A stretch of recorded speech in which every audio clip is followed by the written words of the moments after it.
Salut à tous, c'est Frédéric Delavier.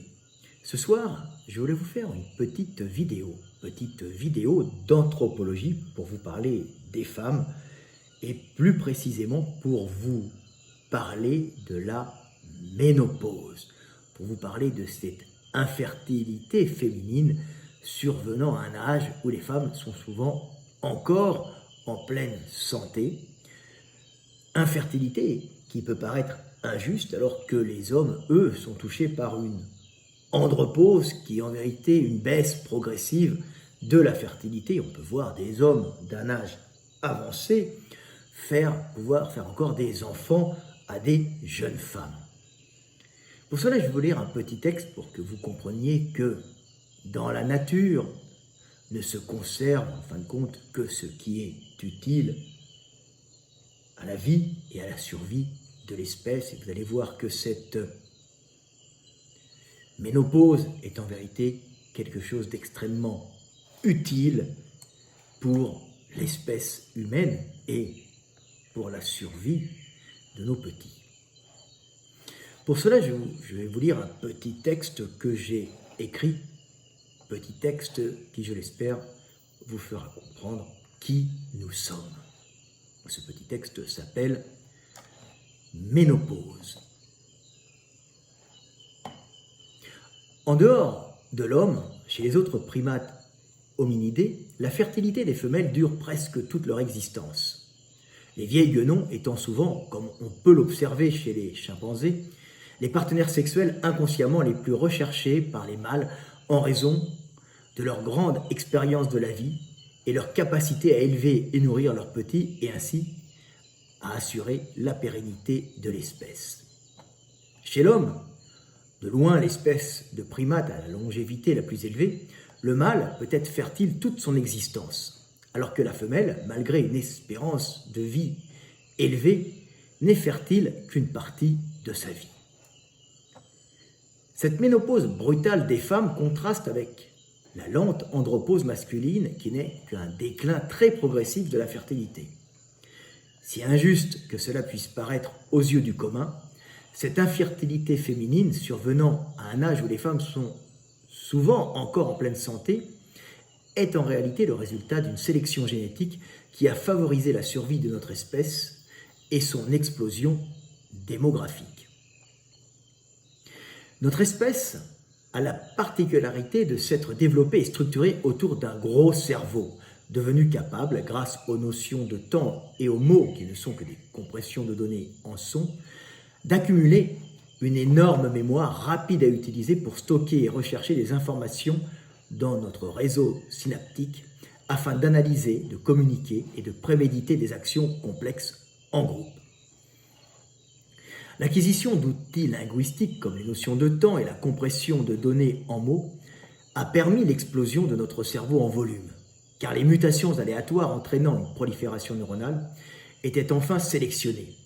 Ces mutations étant enfin utiles pour générer un réseau de neurones supplémentaires afin de stocker une grosse mémoire devenue fonctionnelle, compensant largement la grande consommation énergétique d'un cerveau devenant de plus en plus gros.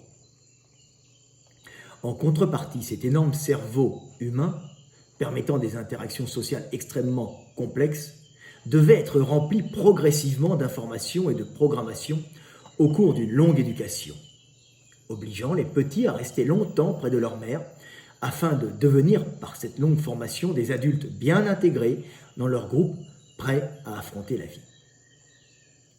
Sous l'effet de la sélection naturelle, les femmes mirent donc au monde des petits de plus en plus immatures au cerveau de plus en plus gros, qui demandaient une gestation plus longue et un allaitement se prolongeant plus longtemps, ce qui épuisait terriblement les mères. Les grossesses s'espacèrent donc, laissant le temps à la mère de récupérer des traumatismes de la grossesse et de l'allaitement, permettant ainsi d'éduquer assez longtemps les petits afin d'en faire des adultes capables de survivre dans une société humaine extrêmement complexe. La longue éducation étant fondamentale pour la survie des jeunes humains, un système de stérilisation précoce des femmes fut progressivement sélectionné afin d'éviter leur mort précoce par épuisement à cause des grossesses et des allaitements répétés, optimisant la survie des petits qui pouvaient profiter plus longtemps de l'éducation et de la protection de leur maman ménopausée et encore en bonne santé. Ces femmes à la santé préservée par cette stérilité précoce pouvaient souvent rester utiles encore très longtemps, continuant à aider leurs enfants, mais aussi leurs filles et leurs belles-filles quand elles devenaient mères à leur tour, optimisant ainsi les chances de survie de leurs petits-enfants. Le temps des grands-mères était né, vieilles femmes stériles, utiles au groupe par leur connaissance et l'aide qu'elles pouvaient apporter aux jeunes mères. Personnage attachant, fondamental au bon fonctionnement et à la survie de l'humanité. Voilà, petite vidéo pour comprendre que si la ménopause, qui paraît injuste, se maintient dans l'espèce humaine, c'est qu'elle est en vérité fondamentale. Et elle permet aux femmes de ne pas s'épuiser dans des grossesses successives où elles doivent éduquer longtemps et porter longtemps et allaiter longtemps des petits, et ça les tuerait. Il vaut mieux à ce moment-là qu'elles fassent un nombre plus limité de petits qu'elles éduquent plus longtemps, qu'elles se stérilisent et ensuite qu'elles continuent en bonne santé à aider leurs filles, leurs belles-filles ou les autres femmes du groupe. C'est ainsi qu'est née une société humaine basée sur une entraide et un partage des tâches avec cette stérilisation qui est extrêmement efficace pour optimiser la survie des petits et des mères qui peuvent à ce moment-là aider leurs petits et même les petits des autres et les petits de leur groupe. Voilà. Alors que l'homme, c'est complètement différent. Si vous voulez, j'ai fait des textes là-dessus pour vous expliquer pourquoi les hommes peuvent faire des enfants très longtemps. Et il y a même un jeu de la nature qui fait que les hommes d'un certain âge font des enfants, en général, qui se dégradent moins longtemps avec des télomères, ces petits bouchons au bout des chromosomes, qui sont des protections et qui permettent de limiter les programmations de dégradation des individus. Nous sommes programmés pour vivre un certain temps et mourir pour laisser bien sûr la place aux autres, mais pour aussi éviter une surpopulation qui détruirait le milieu. Nous sommes une espèce qui vit extrêmement longtemps. Pourquoi ?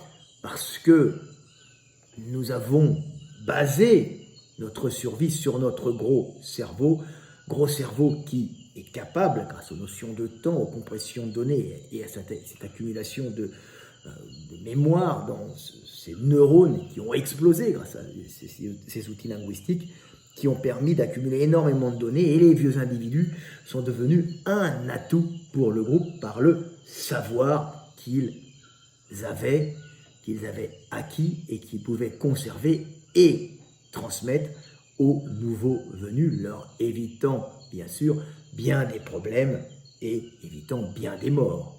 Voilà, même si le cerveau consomme énormément, c'est associé aux notions de temps et aux compressions de données que sont les mots, un outil extrêmement utile. Il aurait une grosse mémoire, il serait gros sans ces notions de temps et sans ces mots, ça serait un outil trop lent, peu efficace, qui consommerait trop d'énergie et qui n'aurait aucune utilité. Voilà, c'est pour ça que nous vivons longtemps parce que nous devons remplir notre petite cervelle de savoir afin de le transmettre aux nouveaux venus. Notre espèce s'est vraiment construite autour d'un énorme organe consommant de l'énergie, un énorme cerveau plutôt, qui consomme énormément d'énergie, mais qui est d'une efficacité fantastique et qui a permis la survie, l'explosion démographique de notre espèce et la survie de notre espèce, et lui a permis de coloniser pratiquement tous les espaces terrestres de notre planète. Voilà, petite vidéo du soir espoir, petite vidéo qui, je l'espère, vous permettra de comprendre le monde, de comprendre qui nous sommes et de comprendre les femmes et de comprendre les vieilles femmes ou les plus jeunes ménopausées et de voir en elles des merveilles d'adaptation pour transmettre un savoir et aider ceux qui sont plus jeunes. C'était Fred Delavier, je vous aime et paix sur terre.